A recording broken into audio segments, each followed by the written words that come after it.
dream was always to start an airline. I told my father when I was 5 years old I wanted to start an airline. You don't believe it's ever going to happen. I came from the music industry. I can play most instruments if you give me enough alcohol. And I wrote to every record company and they all told me to go to hell except for one, which was Virgin. And as I was walking out, Richard Branson was walking in.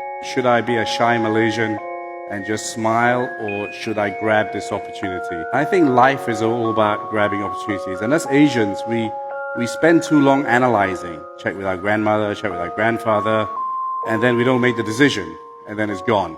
And during our coffee, he said, there's something really special about you. I'm going to give you a job.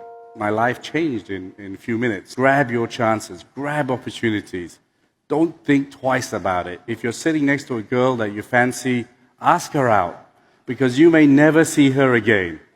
My dream was always to start an airline. I told my father when I was 5 years old I wanted to start an airline, but those sort of things that you don't believe is ever going to happen. But I came from the music industry. I was a keyboard player, and I was in the record industry. And actually, I can play most instruments if you give me enough alcohol. But really, keyboards is my main instrument. I was an accountant by training. I hated being an auditor. And I wrote to every record company, and they all told me to go to hell, except for one, which was Virgin. They also told me to go to hell after the interview. And then as I was walking out, Richard Branson was walking in. And I thought, should I be a shy Malaysian and just smile, or should I grab this opportunity? And I think life is all about grabbing opportunities. And as Asians, we spend too long analyzing. Check with our grandmother, check with our grandfather, and then we don't make the decision, and then it's gone. So I said something about orangutans or something to Branson, and he started talking to me, and he said, hey, you sound really interesting. Let's have a cup of coffee. And then during our coffee, he said, there's something really special about you. I'm going to give you a job. My life changed in a few minutes. So if there's anything you take away from this talk today, is grab your chances, grab opportunities.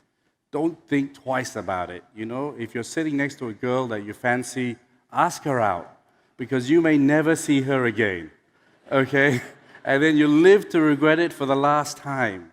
I had this idea to start an airline. I left the record business because I worked for Time Warner. It started at Warner Communications, became Time Warner, CNN came along, and then AOL.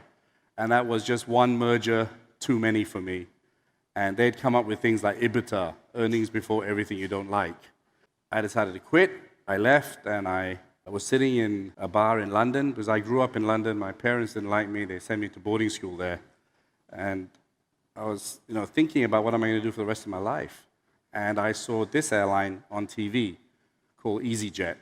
And a guy called Stelios, who owns the airline, was talking about it. And I went, yeah, I've always wanted to start an airline. I love Freddie Laker. I used to hang around at Heathrow Airport. I was a plane spotter. And so I went to Luton Airport, which was where EasyJet was based, and I saw people flying to Barcelona for £8, to Paris for £6, and I thought, wow, I'm going to do this. Now, there's a very fine line between brilliance and stupidity. It's really very, very narrow, okay? But I thought, I was 35. If I failed, I'll come back and be an accountant again. If I succeeded, why not? That's the second lesson. If you have a dream, just go do it. Don't worry about failure. Because you don't want to sit there at 55 and say, I wish I did it. Because it's too late. Can't press that rewind button. You only live once. And if you fail, you can try and do something else. So live your dreams. Just go out there and do whatever you want. I've had spectacular failures. I owned a Formula One team that was a disaster.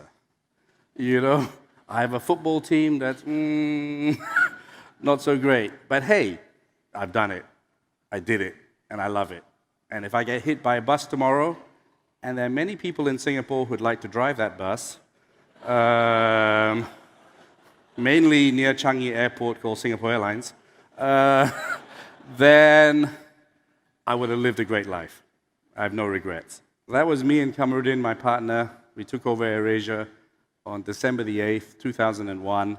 That was the receipt DRB Highcom gave us, 1 ringgit, 25 cents, to buy AirAsia. And we had about 4 million of debt. Neither of us had any experience in the airline business. We knew nothing, we had no money, but we had passion. Passion takes you a long way. So that was the old AirAsia. AirAsia had operated for 5 years. It had a bird on its tail. You know, every airline is fixated by animals, right? We have lion, we have tigers. Actually, tigers should have been called pussycat. It was anything but a tiger. And now it's Scoot, another dumb name as well. And, you know, you got kangaroos, you got all kinds of crazy animals. So, and if you think of the biggest brands in the world, which include Oracle, if I say Oracle, there's only one image in your mind, that. If I say Coca-Cola, there's only one image in your mind. If I say Nike, you've got the swoosh, right? So I decided to get rid of the bird that I thought was facing the wrong way anyway, and make AirAsia our logo. And I thought, why have two colors? You know, only have one color, because I had no money as well. Let's paint it in one color, right? I really tried not to be red, because everyone thinks I want to be Richard Branson, but I have no intention to go to the moon. I mean, what would you do when you go to the moon? I mean, there would be no one from Oracle there.